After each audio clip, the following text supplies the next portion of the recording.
Imagine, imagine trying to fly a drone into a blast furnace. A blast furnace, like literally into the fire. Literally. But not just any blast furnace. Yes. Right.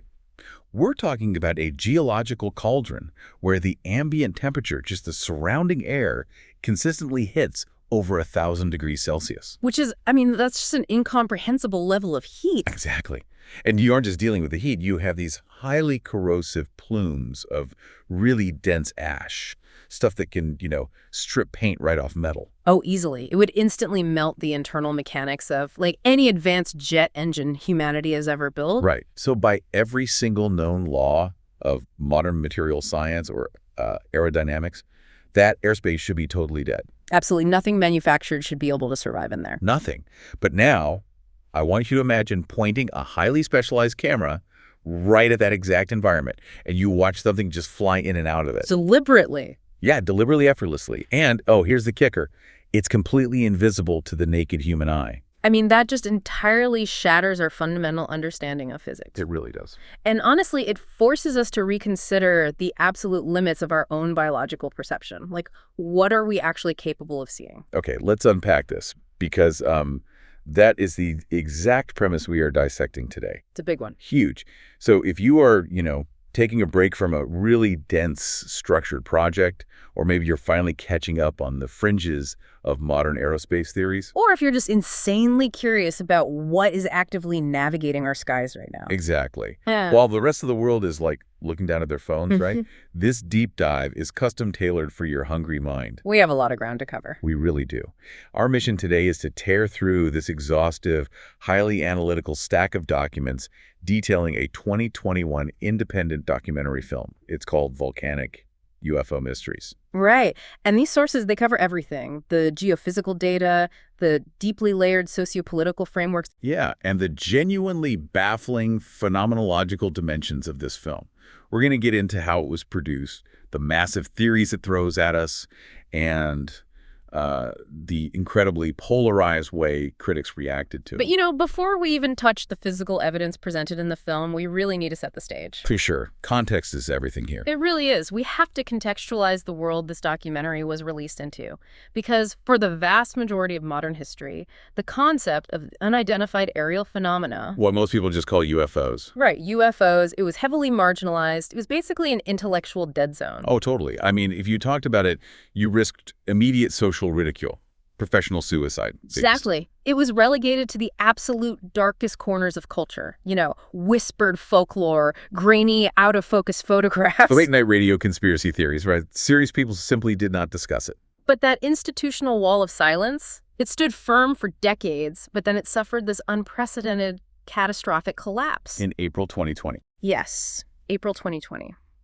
That was the pivotal moment when the United States Pentagon officially declassified and released a series of military-captured sensor videos. And these weren't, blurry civilian photos. No, not at all. This was highly sophisticated military tracking data.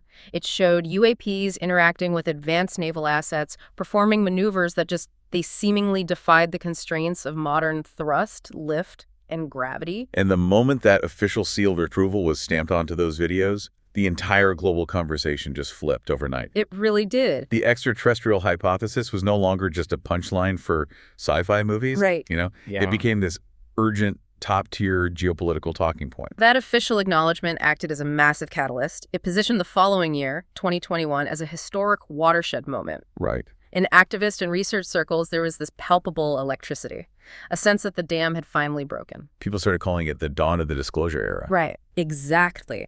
And that specific highly charged sociopolitical window is the exact moment Volcanic UFO Mysteries was pushed out into the world. See, this is the initial contradiction that completely fascinates me. What do you mean? Well, we go from UFOs being the ultimate taboo to a deeply serious congressional-level geopolitical discussion in 2020. Yet, the specific lens we are using to examine this monumental shift today is, well, it's an independent, low-budget film focused on Mexican volcanoes. It is a bit of a contrast. It's a huge contrast. How does a massive global paradigm shift get packaged into an indie film? Well, to understand that paradox, you really have to understand the mechanics of the modern media landscape. Okay. You have to look closely at how highly speculative, fringe information physically reaches your living room today. The architecture of distribution has fundamentally mutated. So let's dive right into that. The post-2020 geopolitical paradigm and the total democratization of fringe media. Right. So the architect behind this specific documentary is a filmmaker named Darcy Weir. He's a really fascinating figure, actually. Right. He is. He has cultivated this incredibly deliberate, almost auteur-level focus on subjects the mainstream just completely refuses to touch. The sources outline his filmography, and you can see a very clear methodological progression there. Oh, for sure. Like in 2018, he directed Beyond the Spectrum Being Taken, which analyzed alien abduction narratives. And then in 2020, he released The Underground Director's Cut. Right, which investigated claims of massive, subterranean, non-human bases. He even tackled global relic hominid folklore with Sasquatch among wildmen. So he's really all over the map, but always on the edge. Exactly. There is a very distinct thematic trajectory in his work. He is continually drawn to the absolute edges of consensus reality. And it's worth noting that after releasing this volcano documentary, he immediately shifted his focus toward outer space. Yes, the Secret Space UFO series. Yeah, where he meticulously scrutinized visual anomalies recorded by astronauts during NASA's early Apollo missions. And Weir has openly discussed how his own documentary methodology has evolved over time. Like, how so? Well, early in his career, he relied almost entirely on just stringing together disparate interviews with various experts. Kind of a talking heads approach. Exactly. But over time, he shifted toward a much more structured, chronological scripting process. He started layering those theoretical presentations with very specific archival footage and dedicated witness testimony. Okay, the evolution of his style is interesting, but honestly, the mechanism of how we actually watch his films is the real game changer here. Absolutely. Volcanic UFO Mysteries did not require the blessing of some massive network television executive, right? It wasn't greenlit by a boardroom. No, not at all. It was distributed by a company called Uncorked Entertainment across an incredibly vast array of digital video on demand, or VOD, platforms. We're talking direct-to-consumer streaming. Amazon Prime Video, Tubi TV, YouTube, the Roku channel. What's fascinating here is the socioeconomic implications of that specific distribution model. They are just staggering when you really analyze them. Oh, completely. We are observing a media ecosystem that completely circumvents the traditional gatekeepers of information. Yeah, because historically, if a major television network looked at a proposal and decided the topic lacked rigorous academic backing, or perhaps more importantly, lacked mainstream commercial viability for their advertiser. right, the project just died. The public was entirely shielded from the information. The gate stayed firmly closed. But the architecture of modern streaming completely obliterates that gate. It really does. Platforms like Tubi or Amazon Prime, they don't have an executive sitting in an office agonizing over the scientific peer review process of a UFO documentary before putting it on the air. No, they rely entirely on algorithmic recommendation engines. Exactly. If an algorithm notices that a demographic of viewers who, say, watch nature documentaries also occasionally pause on anomalous aerial phenomena, it automatically instantly pushes that specific fringe content to millions of personalized home screens across the globe. it's wild. It's a profound shift in power. I mean, it's like going from handing out blurry, desperate photocopies of your UFO manifesto in a damp basement to renting a global digital billboard for $30. That's a perfect analogy. The sources point out that basic Roku devices start at just $29.99. That illustrates a shockingly low financial barrier to entry for the consumer. You buy a piece of plastic for $30, plug it into your television, and you suddenly have access to thousands of hours of highly speculative, non-peer-reviewed theories. And the documentary isn't just surviving on the internet either. It has heavily permeated into traditional television markets. Right. It's available through major cable and satellite providers, DirecTV, Dish Network, Comcast, Spectrum. It's right alongside standard, highly regulated cable programming. But, okay, I have to throw a wrench into this for a second. Go for it. Does this massive algorithmic democratization inherently dilute the scientific rigor of the topic? Because literally anyone with a camera and a laptop can upload anything now. That is the big question. Right. Or is this the ultimate triumph of free speech?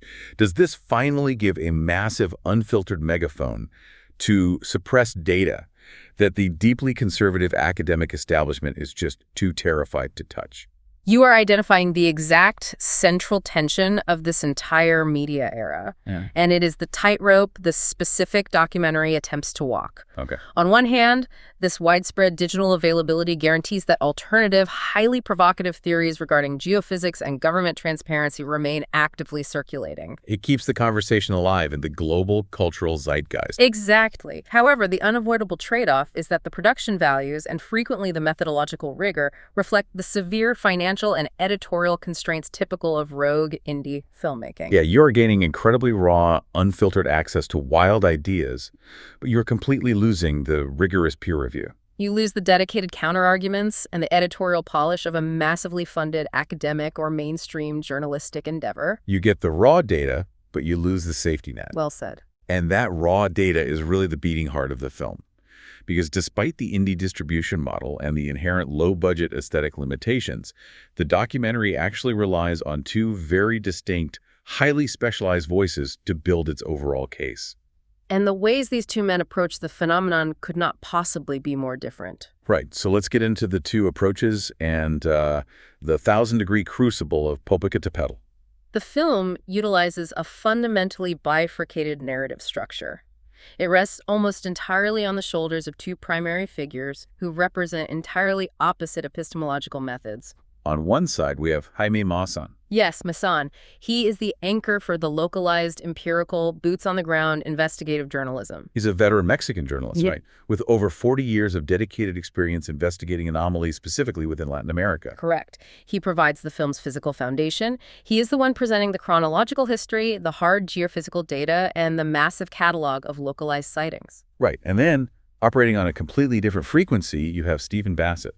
Bassett represents the macro-level, highly political activism and legislative lobbying approach. He serves as the executive director of the Paradigm Research Group. And he has spent over 15 years directly lobbying Capitol Hill, actively fighting for an end to what he explicitly terms the UAP truth embargo. He is a historical fixture in this space. He actually initiated a major disclosure movement in Washington, D.C. all the way back in 1996. So, while Masson is scrutinizing the granular physical evidence embedded in the Mexican landscape, Bassett is zooming out. Providing the film's overarching macro-level socio-political theories. Exactly. Now, we need to pause here for a crucial neutrality check for you, the listener. Very important. Bassett's claims regarding deeply entrenched deep-state operations or multi-generational coordinated government cover-ups, these are highly charged, deeply political theories. Both left-wing and right-wing political spheres often co-opt these kinds of theories. Right. So we are analyzing and reporting these frameworks strictly as the core architectural stance of the documentary itself. We're not endorsing these conspiracies, nor are we taking any political sides here.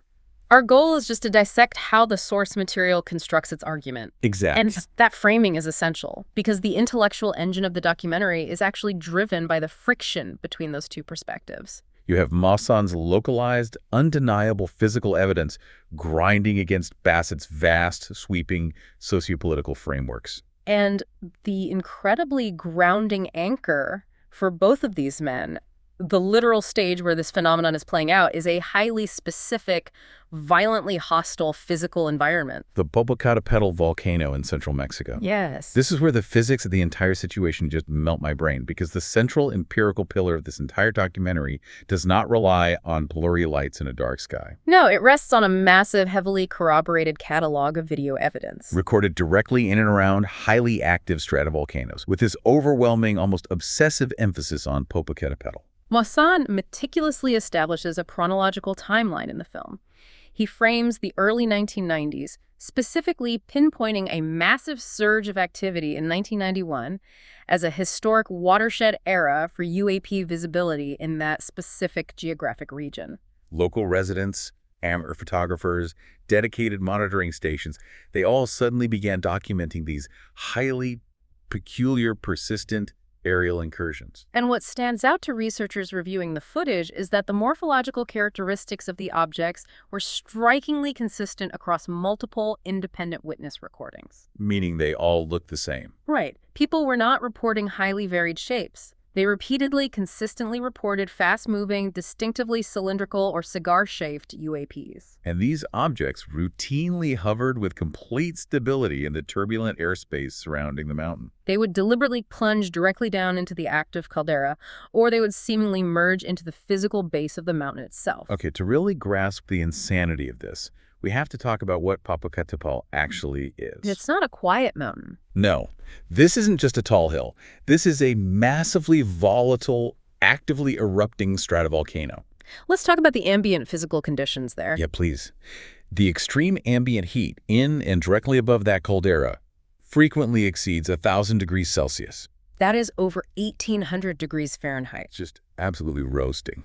But it's not just the temperature, right? The heat is coupled with massive billowing clouds of highly corrosive, particulate-heavy volcanic ash. And those two factors combined render that specific airspace entirely impenetrable for any conventional human-made aeronautics. You simply cannot fly a fixed-wing plane, a drone, or a helicopter anywhere near that environment. You'd experience immediate, catastrophic mechanical failure. Let's break that down. Think about a commercial jet engine or an advanced military turbine. It's essentially a massive, highly tuned air processor. Right. It sucks in massive volumes of air, compresses it, mixes it with fuel, ignites it, and blasts it out the back to create thrust. Standard combustion. Exactly. Now, when people hear the phrase volcanic ash, they often picture the soft, flaky gray residue left over in a campfire. But that is fundamentally incorrect. Completely wrong.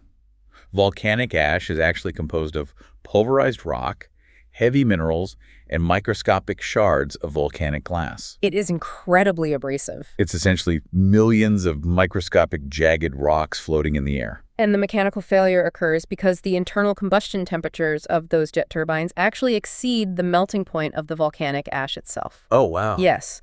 So when a human-made aircraft ingests those ash plumes, those microscopic rocks and glass shards literally melt back into liquid glass inside the engine. That sounds like a nightmare for any pilot. It is. The liquid glass then coats the rapidly spinning turbine blades, instantly cools, and solidifies into a hard ceramic crust. Which completely chokes off the internal airflow. Exactly.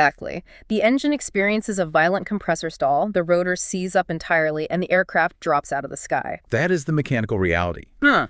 Flying an advanced human-made drone into that specific caldera is literally like flying a delicate paper airplane directly into an industrial blast furnace. It is a 1,000-degree crucible of destruction. Yet, the documentary repeatedly presents highly compelling, multi-angle video evidence of these cylindrical UAPs navigating through those exact hellish conditions. With absolute, terrifying impunity. Yeah. The footage clearly demonstrates these objects moving autonomously. They are carving out their own distinct, deliberate flight paths. They effortlessly enter and exit these thick, abrasive plumes of smoke and ash that we know would instantly destroy the internal mechanics of any known human craft. Okay, let me stop you there and play the ultimate skeptic. I expect nothing less. Because this is what anyone watching the film is going to yell at their screen. Could this simply be a massive optical illusion caused by falling rocks? A ferrocrustum. Or perhaps some sort of terrestrial mundane debris, like a weather balloon or geological detritus, that is being violently, chaotically propelled upward by the immense, superheated updrafts of the erupting volcano. That is the crucial, logical first step in any rigorous scientific analysis. You have to attempt to debunk the visual data. Right.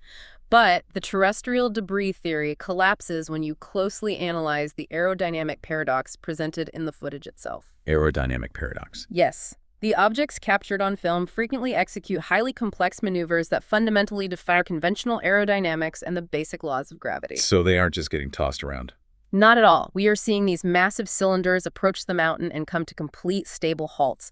They are landing at seemingly impossible, mathematically absurd angles on the impossibly steep, crumbling slopes of the volcano. Okay, so they aren't tumbling chaotically end over end the way a dead rock thrown by an explosion would. Exactly the opposite. They demonstrate clear, deliberate, autonomous navigation. They were actively adjusting their trajectory against the violent thermal updrafts. And most crucially, they are plunging directly into the molten interior of the caldera without exhibiting any signs of thermal degradation, structural failure, or combustion.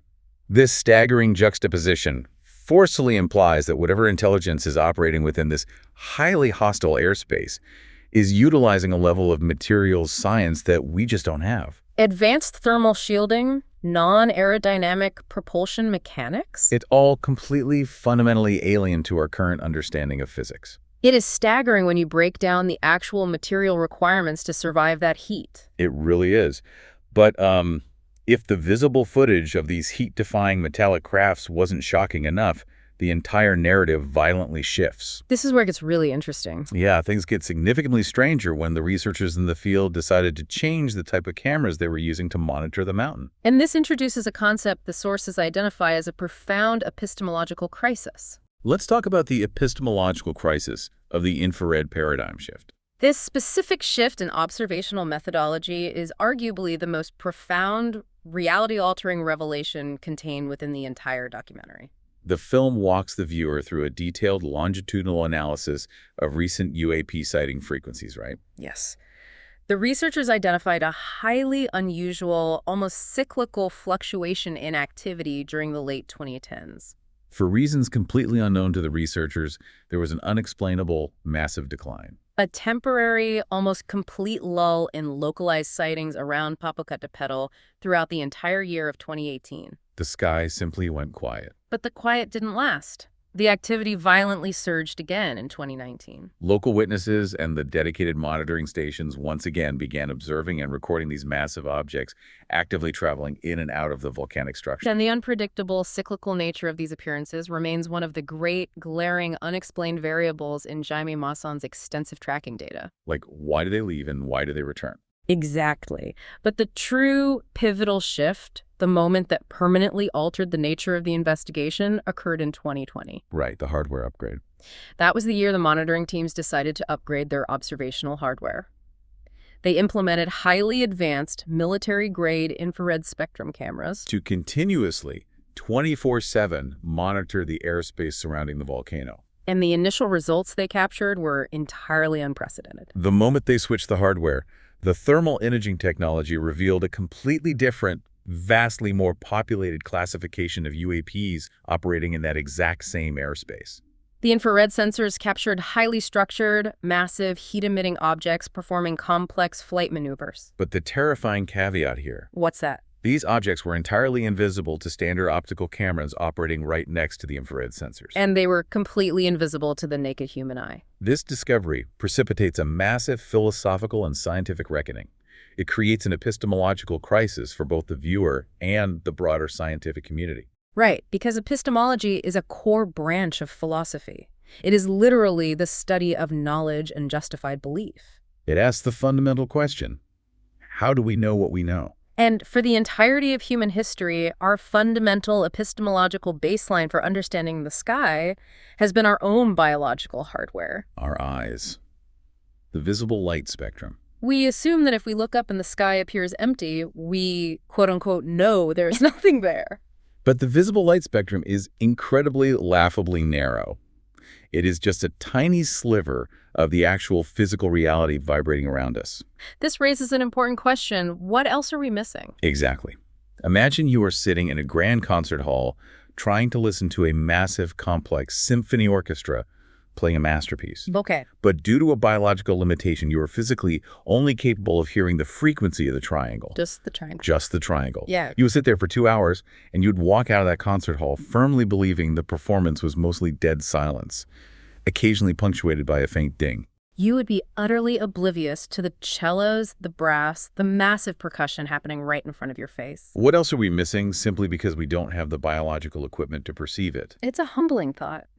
So does this massive technological revelation mandate a complete global overhaul of how human civilization monitors its own aerospace? Well, the documentary aggressively argues that it absolutely does. I mean, it makes sense. The film strongly stresses that currently there is absolutely no reasonable, conventional terrestrial explanation for the persistent presence of these highly structured, invisible crafts. It suggests with terrifying implication that our planetary skies may be vastly more heavily trafficked than we ever previously dared to imagine. The unavoidable scientific conclusion is that any future ufological investigations, or even standard civilian aerospace monitoring, must mandate the use of multi-sensor, non-visible spectrum arrays. Like thermal, infrared, and radar. Yes, to even begin to accurately quantify the true scale of this phenomena. We have to stop relying solely on our incredibly limited primate eyes. Absolutely. But, the existence of this invisible traffic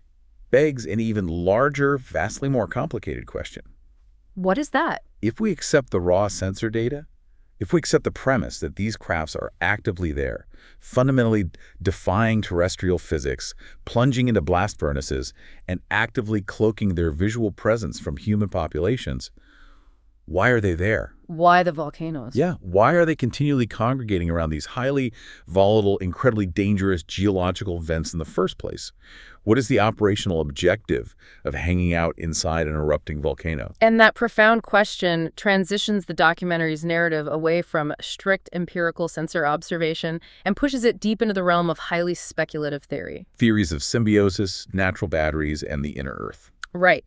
Because if an intelligence possesses a craft that advanced, why risk constant localized exposure by repeatedly hovering around the Earth's most dangerous, unpredictable geological formations? To attempt to answer that, the sources detail a massive, highly controversial, and allegedly suppressed scientific expedition that took place back in 1996. Oh, the Bergen University expedition. Yes. A dedicated team of established researchers from Bergen University in Norway traveled all the way to Mexico to conduct an extensive, deeply funded geological and atmospheric study. Specifically targeting the Popocatépetl volcano. Right. And this wasn't a fringe UFO hunt. This was intended to be broadcast globally as a specialized, high-budget educational documentary for the Discovery Channel. These were serious academics, Norwegian geologists, volcanologists, and atmospheric scientists. And they deployed highly sensitive, state-of-the-art environmental monitoring equipment all around the caldera. And during their rigorous investigation, the team recorded a continuous series of massive, highly anomalous, localized electromagnetic storms. Occurring entirely within the specific physical confines of the volcano's crater. Yes, these localized energetic anomalies were massive, and they completely defied all standard accepted volcanological models. The energy signatures just didn't make any sense. No, they didn't. But here is the absolute kicker. Despite the massive financial investment already spent by the Discovery Channel. And the logistics of transporting an international scientific team. Right. And the genuinely startling, groundbreaking nature of the raw, empirical data they captured the entire study was abruptly halted. The academic findings were never published in any peer-reviewed scientific journals. And the highly anticipated television special never aired. The entire project simply vanished into the ether. And this is exactly where the documentary explicitly begins to speculate on the underlying motives behind that sudden suppression. What do they think happened? Well, the participants interviewed in the film forcefully argue that the lack of publication wasn't due to some simple, mundane scientific error, or a lack of funding, or a sudden equipment failure. Right. They argue it was due to a deep, pervasive institutional terror. Okay, here's where it gets really interesting. They suggest the academic establishment realized that releasing this highly anomalous electromagnetic data would inevitably, undeniably point toward the existence of a non-human intelligence actively interacting with Earth's raw geothermal vents. So the classic government cover-up angle. Essentially, yes. But here's where the rubber meets the road, and I really want to challenge this inherent assumption of a malicious conspiracy. Okay, let's look at it. Let's look at human nature. Is the global scientific establishment really actively, maliciously complicit in a coordinated, shadowy government cover-up? Are there men in black suits threatening Norwegian geologists in dark parking lots? Or is it vastly more likely that these scientists were simply terrified of what sociologists call ontological shock? The fear of reality breaking. Exactly. Ontological shock is the absolute, career-ending embarrassment and psychological terror of attempting to publish raw, unexplainable, anomalous data that fundamentally defies all known laws of physics. That makes a lot of sense from an academic standpoint. Right. If you are a deeply respected, tenured geologist at a major European university, and your multi-million-dollar departmental funding relies entirely on your strict adherence to empirical accepted science, Publishing a paper that essentially concludes invisible spaceships are flying into a Mexican volcano is professional suicide. It's a one-way ticket to losing your grants, losing your tenure, and becoming the laughingstock of the global academic community. You are highlighting the realities of academic sociology perfectly. It is highly probable that the suppression was driven by a powerful combination of institutional self-preservation and the sheer paralyzing inability to accurately categorize or theorize the data they had collected. Because if you cannot explain the data using existing frameworks, you simply file it away. Exactly. But returning to the actual physical phenomenon itself, Jaime-san attempts to provide that missing framework. He champions what he heavily promotes as the energy harvesting hypothesis. He draws direct, logical inferences from the anomalies captured during that suppressed Bergen University study. Think about the physics here.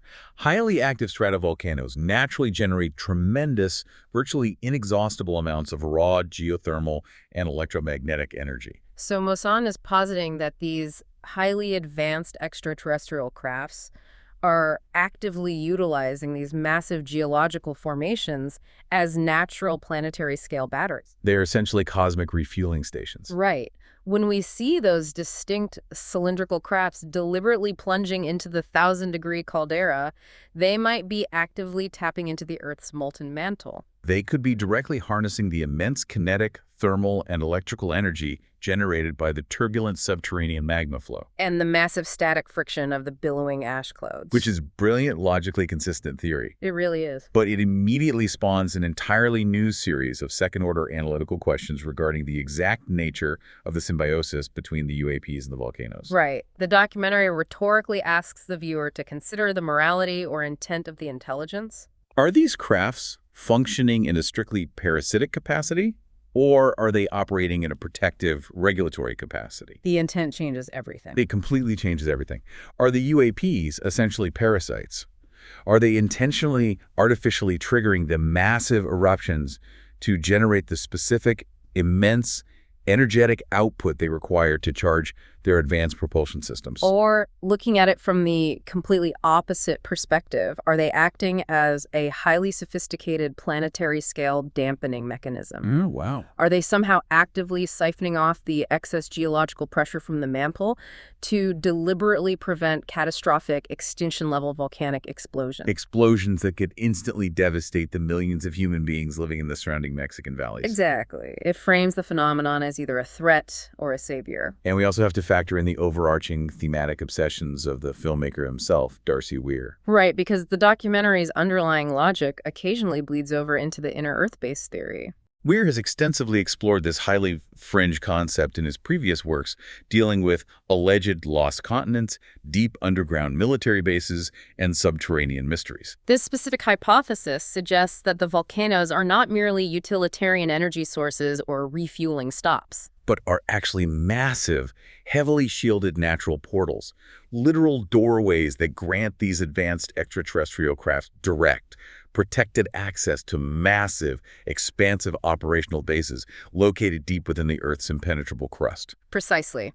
And if we pause and synthesize these seemingly wild possibilities from a purely tactical military standpoint, the logic is actually incredibly sound. How so? Think about it. An erupting, violently active caldera is the absolute perfect hiding spot for an advanced intelligence. Because no one can follow them in there. Right. If your primary operational objective is to completely evade human terrestrial radar arrays, visual tracking, and highly advanced orbital satellite surveillance, deliberately plunging your craft into a 1,000-degree pit of molten rock and dense sensor-blinding ash clouds guarantees that absolutely no known human technology can physically follow you, track you, or monitor your subterranean activities. It is the ultimate stealth maneuver. It really is brilliant tactical evasion. It makes a lot of sense. So while Jamie Mawson is literally looking deep down into the fiery depths of the Earth for his answers, the other half of the documentary, Stephen Bassett, looks upward and outward at human civilization as a whole. And the sudden pivot thrusts the documentary out of localized geophysics and deeply into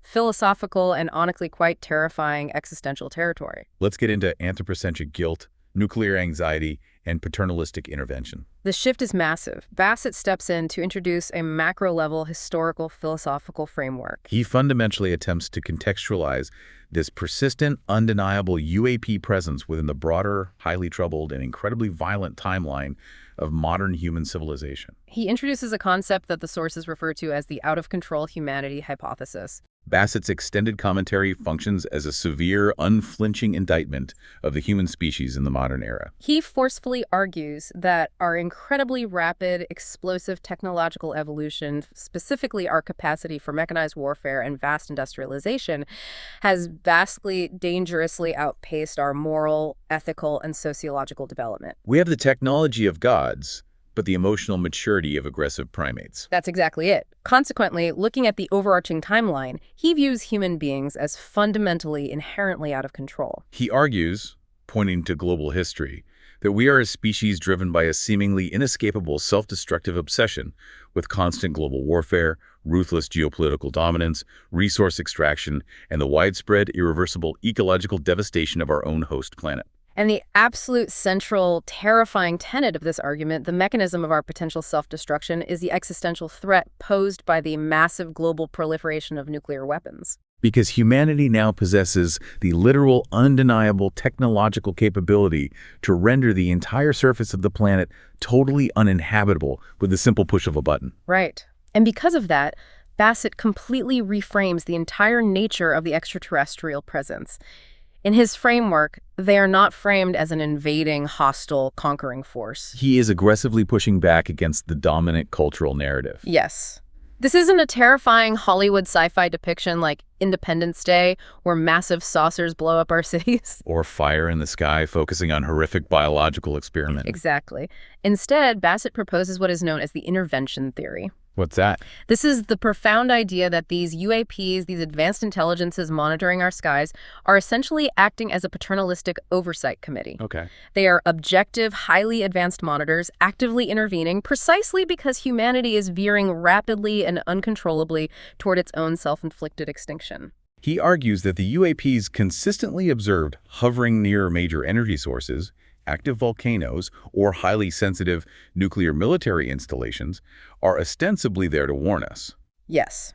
They are carefully observing our dangerous technological trajectory, and if absolutely necessary, they are prepared to execute a massive global intervention to physically save humanity from its own destructive impulses. If we connect this to the bigger picture, you can clearly see the profound, deeply embedded psychological comfort mechanism at play here. Oh, absolutely. This intervention theory actually functions as a form of modern secular theology. Like a religion. Very much so. We live in an era intensely fraught with legitimate, overwhelming existential anxieties. We are constantly bombarded by the looming threats of irreversible climate collapse, ecological tipping points, and the ever-present shadow of sudden nuclear annihilation. So Bassett's framework provides a deeply comforting, almost religious undertone to modern ufology. It is the desperate psychological hope that a higher, infinitely rational, benevolent intelligence is actively overseeing the chaotic, terrifying human experiment. It's the belief that an adult is finally in the room, ready to catch the human species right before it accidentally throws itself over the precipice. It is the ultimate cosmic safety net. But, I have to stop and ask you, the listener, to genuinely reflect on this for a second. That's a tough question. Does it actually make you feel better to believe that we have heavily armed cosmic babysitters monitoring our every move? Or is it profoundly existentially terrifying to assume that we as a global species have been objectively deemed too incredibly irresponsible, too violently immature to manage our own planet? It's a dark thought. How horrifying is it to realize that an outside non-human force has actively had to step in and monitor our nuclear silos because we have failed so spectacularly at basic survival? It is a paradox of comfort and despair. It demonstrates very little, if any, faith in humanity's intrinsic ability to self-correct or govern itself peacefully.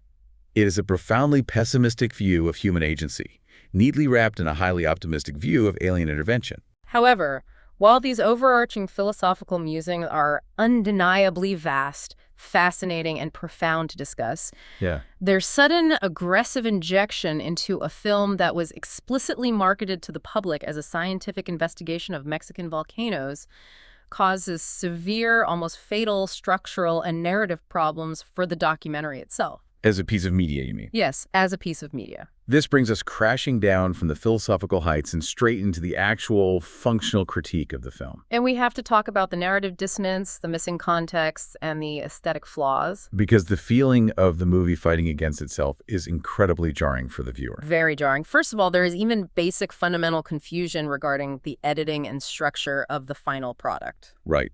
The sources note that the film's total runtime is cited inconsistently across various streaming platforms. Sometimes it's listed as 58 minutes, sometimes it's 61 minutes. It speaks to a somewhat chaotic post-production process.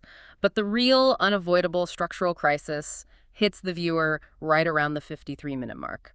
Oh, the whiplash. Yes. As the documentary approaches what should be its culminating final act, the moment where a film typically synthesizes its core evidence, the narrative steering wheel is violently jerked to the left. The film aggressively abandons its grounded, highly compelling investigation of localized volcanic anomalies and plunges headfirst into a dense thicket of polarizing, highly systemic, overarching conspiracy theories. The transition is brutal. Bassett rapidly expands his already massive critique of human technological failures to suddenly include entirely unprompted discussions on the reality of advanced genetic engineering. And the hidden existence of alien-human biological hybrids walking among us. He starts mapping out a vast, highly coordinated, multi-generational cover-up orchestrated by shadow governments and deep state actors. All allegedly designed to completely obscure the ultimate reality of alien existence from the global public. Now, in the interest of full context, it must be stated that these specific themes, genetic hybridization, deep state suppression, multi-generational secrecy, are absolute foundational staples of deep ufology. They are standard, expected talking points for advocates directly connected to Bassett's Paradigm Research Group. Right. However, their sudden, dense, uncontextualized inclusion in the final 7 minutes of a documentary supposedly dedicated to empirical geophysical investigation was heavily, rightfully criticized. It violently shifts the entire focus of the film. And it severely dilutes the incredible, reality-altering empirical foundation that Mawson spent the first 50 minutes meticulously building. The reviewers did not hold back. They repeatedly pointed out the severe tonal whiplash. I remember one review specifically. Yeah, one reviewer explicitly summarized this exact frustrating dissonance in a single sentence, stating, "I came here for volcano UFOs, not to hear one man's absurd government alien conspiracy theories." It forces you to ask a really difficult question about independent media. Which is, how do severe, crippling budgetary constraints actively impact the credibility of genuine truth-seeking? Because Darcy Weir doesn't have the backing of a massive network for a 6-part miniseries. Exactly. He is forced to cram an entire universe of complex, competing theories into a single short film. And the unavoidable result of that compression is massive, glaring, dialectical omissions. The omissions are the most critical flaw when evaluating this project as a piece of serious investigative journalism. Right. A critical methodological analysis of the structure of Volcanic UFO Mysteries clearly shows that it functions entirely as a piece of dedicated speculative advocacy rather than a rigorous, objective, and balanced scientific inquiry. I mean, the film completely refuses to argue with itself. It really does. There are absolutely no professional skeptics or debunkers interviewed to challenge the footage. There are no academic volcanologists brought in to offer standard, conventional explanations for the anomalies. The filmmakers never systematically debate, test, or actively refute alternative theories. They completely ignore the possibility of highly complex atmospheric optical illusions, or specific and rare meteorological phenomena, digital camera sensor artifacts. Or even the initial skeptical theory we discussed, misidentified terrestrial debris, aggressively propelled by the massive volcanic updrafts. And that deliberate failure to engage with opposing counter-narratives actually fundamentally weakens their own core argument. Absolutely. When a documentary absolutely refuses to acknowledge or invite skepticism, it massively diminishes the academic and intellectual credibility of the entire project. Right, because if you are presenting reality-altering, paradigm-shifting empirical data, like invisible crafts plunging into molten lava, that data must be robust enough to withstand the most rigorous, hostile, and dedicated scientific questioning. Furthermore, the severely limited runtime of the film forces the documentary to simply gloss over massive, fascinating historical context that could have deeply historically legitimized the exact political angle Stephen Bassett was attempting to present. This is what drove me crazy reading the sources. It's a huge missed opportunity. They leave so much highly relevant historical ammunition on the table. The sources mention that the documentary barely even scratches the surface regarding the specific political mechanisms and the true earth-shattering significance of the 2020 Pentagon UAP video declassifications. They completely skip over the incredibly rich, documented historical fascination with the UFO phenomenon by high-level, serious government officials. Such as United States Senator Claiborne Pell. Yes. They even skip over Stephen Bassett's own massive historical achievement, his instrumental role in producing the highly publicized citizen hearing on disclosure at the National Press Club. And perhaps most frustratingly, considering Bassett's entire theory rests on nuclear anxiety, they completely ignore the extensively documented, highly corroborated history of UAP incursions actively shutting down sensitive, secure nuclear weapons facilities around the globe. That specific context would have provided massive, undeniable historical substantiation for Bassett's sprawling theories. Exactly. But by completely bypassing those deeply documented, historically verified intersections between the phenomenon and the government, the film's grandest, most profound political theories are left feeling somewhat untethered and unanchored. They feel like sudden speculation rather than a logical continuation of history. And unfortunately, this pervasive sense of unpolished haste is further exacerbated by the severe aesthetic and technical flaws of the production itself. Let's talk about the aesthetics. Yeah, the aesthetic choices are, well, they relegate the film to what several reviewers harshly categorized as the distinct quality of a low-production documentary you would likely find randomly scrolling on Tubi TV at 2 a.m. And in this specific context, they absolutely did not mean that as a compliment to independent cinema. Not at all. We're talking about an opening, computerized animated sequence that mainstream critics explicitly described as surprisingly juvenile and seemingly done by a child. Which inadvertently, right out of the gate, sets a highly questionable, almost lighthearted, unserious tone for a documentary that is ultimately attempting to tackle profound, reality-altering ontological and scientific questions. Right. You have this massive, profound epistemological crisis regarding infrared spectrometry and the limits of human perception. But it is awkwardly sandwiched between juvenile, low-res animations and static, unedited images of Wikipedia pages literally pasted on the screen to convey complex historical information. The contrast is brutal, and we haven't even touched the cinematography yet. Oh, the framing. The extended interview segments with Stephen Bassett were heavily criticized for bafflingly poor technical framing. He is repeatedly shot off center. And the camera is framed way, way too closely to the physical lens. It inadvertently creates this deeply uncomfortable, almost claustrophobic visual dynamic that just unintentionally amplifies the sort of expansive, rambling nature of his deeply conspiratorial dialogue. And then finally, there is the audio engineering. Oh yes, the filmmakers made a highly unconventional auditory choice. To put it mildly. They completely eschewed a traditional, subtle, tension-building orchestral score in favor of laying down a rousing, high-energy, thumping electronica and techno soundtrack over the footage. Which completely divided the audience. It really did. Some viewers actually thought the driving techno beat was exciting and modern when paired with the fast-moving, high-speed UAPs zipping around the volcano. But a significant portion of the audience found the narration incredibly cheesy, and they felt the relentless, pulsing music deeply, actively distracted from the immense seriousness of the scientific topic being discussed. And because it's a fiercely independent film desperately trying to fill an hour-long runtime on a micro-budget, they frequently, repeatedly reuse the exact same short clips of UAP footage. By the time the film actually stops to do a serious, deep-dive forensic analysis on a specific anomalous video clip, the audience has already seen that exact same clip looped silently multiple times in the background of earlier, unrelated interview scenes. It completely dulls the visual impact and the shock value of the genuine empirical evidence. So, standing back and looking at the totality of the project, what does this all mean? That's the verdict we need to reach. Right. If the packaging is so fundamentally structurally flawed, if the narrative is jarringly dissonant, and if the aesthetic presentation is actively distracting to the viewer, do we simply throw out the entire documentary as a failed experiment? Do we dismiss the data because the font was bad?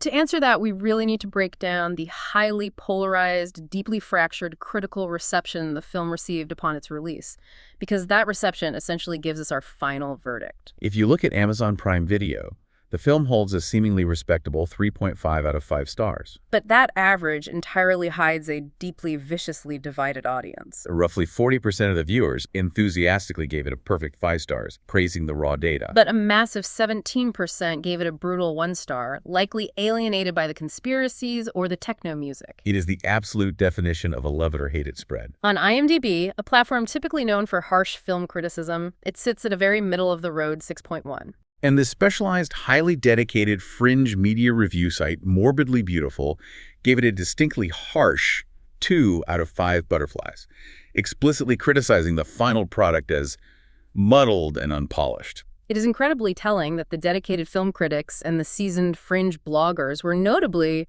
vastly harsher than the general curious streaming audience. The overarching critical consensus is that the documentary fundamentally failed to fully deliver on its highly unique, incredibly promising premise, purely due to its unfocused, chaotic execution. However, and this is the absolute crucial takeaway for anyone studying this phenomenon, there is a massive, undeniable, recurring theme that permeates across almost all of the reviews, even the most stringent, aggressively negative ones. It is what I like to call the ultimate critical concession. Exactly. Even the harshest, most skeptical reviewers universally acknowledged and conceded that the raw, underlying visual data of the volcanic UAPs was undeniably, shockingly compelling. They begrudgingly admitted that the videos don't lie. And they clearly recognized that these captured objects are performing maneuvers and surviving conditions that modern airplanes, military jets, and advanced drones simply physically cannot survive. The unavoidable consensus, wrung even from the most cynical skeptics, was that it is hard not to agree after seeing these videos that something wonky is going on. So, when we attempt to synthesize the ultimate legacy of this film, We are looking at something that is structurally flawed,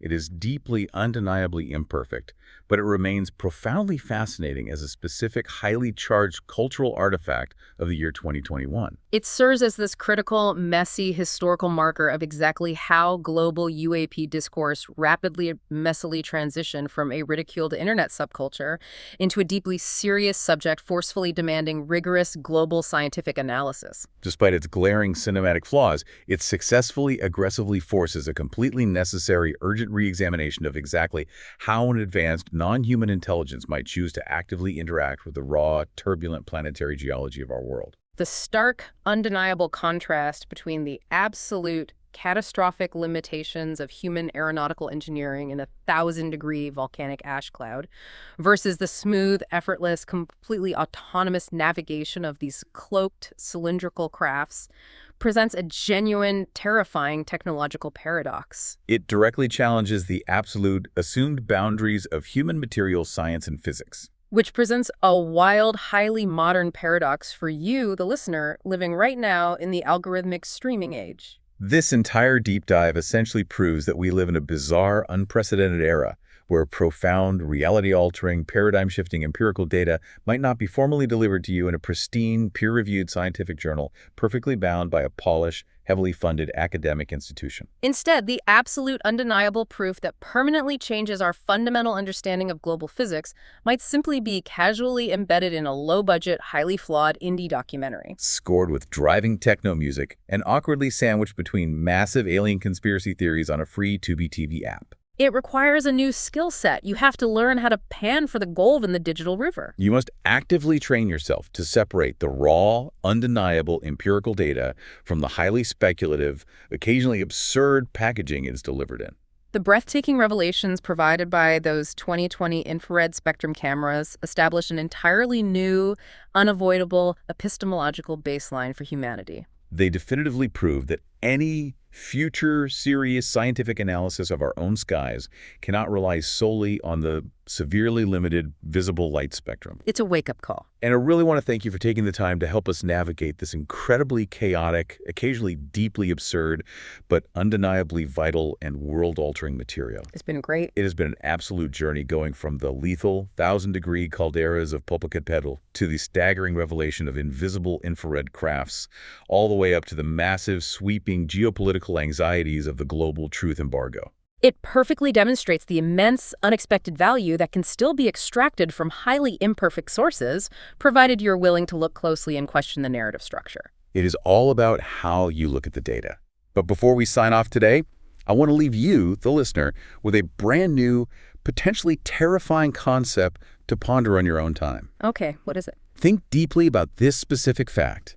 The documentary definitively proved that by simply swapping a lens, by merely switching our observational hardware to infrared technology, we suddenly instantly revealed a sky completely full of massive, active, entirely invisible crafts. It completely changed what we were looking at. It forces you to wonder, if our visual spectrum is just a tiny, impossibly narrow sliver of the actual vibrating physical reality surrounding us, what other natural, biological, or technological sensors are we completely neglecting? That is the ultimate frontier-pushing question. Could there be highly specific, incredibly subtle acoustic frequencies or massive, complex magnetic field fluctuations that are currently actively recording undeniable, constant, 24/7 proof of a massive non-human intelligence operating right alongside us? And we simply haven't thought to turn the dial to the correct setting yet. Are we literally standing in the middle of an incredibly crowded, deafeningly loud room, acting completely blind and deaf simply because we haven't figured out how to tune our biological and technological antenna? That's a lot to think about. Keep staring into the muddy waters, keep questioning the accepted boundaries of the world around you, and we will catch you on the next deep dive.